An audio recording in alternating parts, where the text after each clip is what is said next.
নামেই সরকারি প্রকল্প, প্রকৃত উপভোক্তারাই তো বঞ্চিত। কাদের জন্য আবাস যোজনা? যাদের পাকা বাড়ি রয়েছে তাদের জন্য।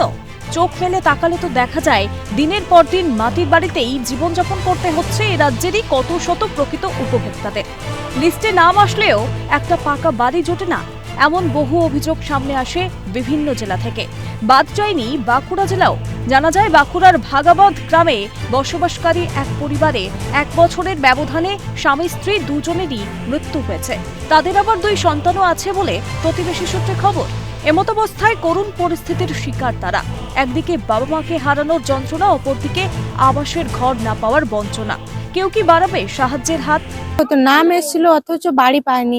দেখুন কত ভালো ভালো ফ্যামিলি বাড়ি পাচ্ছে, আর এই সহায় সম্বল বাচ্চাদের জন্য একটা বাড়ি পেলেও ভালো হতো। বাড়িটাও পায়নি, বাড়িটা ভেঙে গেছে। এই বাড়িটা কদিন থাকবে বাচ্চাগুলো?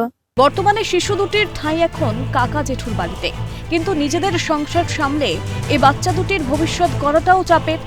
এমতাবস্থায় সরকারি সাহায্যের আর্জি জানান তারা। ওই ছেলে দুটো কি করে যে মানুষ করবো, কিভাবে কি করবো আমরা নিজেরও ভাবতে পারছি না। দেখা যাচ্ছে যে কাঁচা বাড়িতে দুটো সন্তান ছিল বাস করে, পাকা বাড়ি পেলেন না, পাকা বাড়ি পাইনি।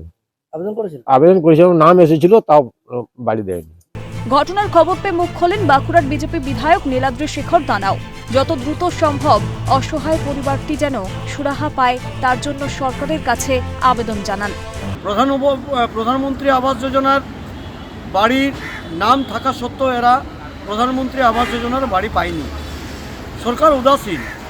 আমি অনুরোধ করব যে এই সরকার যত দ্রুত সম্ভব এই বাচ্চা দুটোর কথা চিন্তা ভাবনা করে, তাদের ভবিষ্যতের কথা চিন্তা ভাবনা করে তাদেরকে যেন নিরাপত্তা এবং তাদের বাড়িটুকু মাথার অন্তত করে দেওয়া যায়।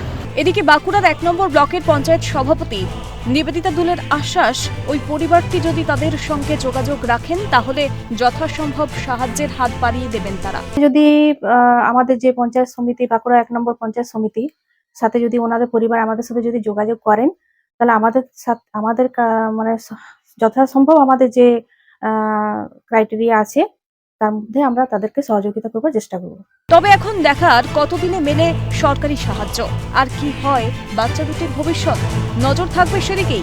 যে পথ এবং তাদের দীর্ঘ যে পড়াশোনা সমস্ত কিছু দায়িত্ব নিই, তাহলে হয়তো তারা কিছুটা হয়তো সুরাহা মিলবে তাদের। বাঁকুড়ার ভাগাবান থেকে স্বরূপ রায়, ক্যালকাটা।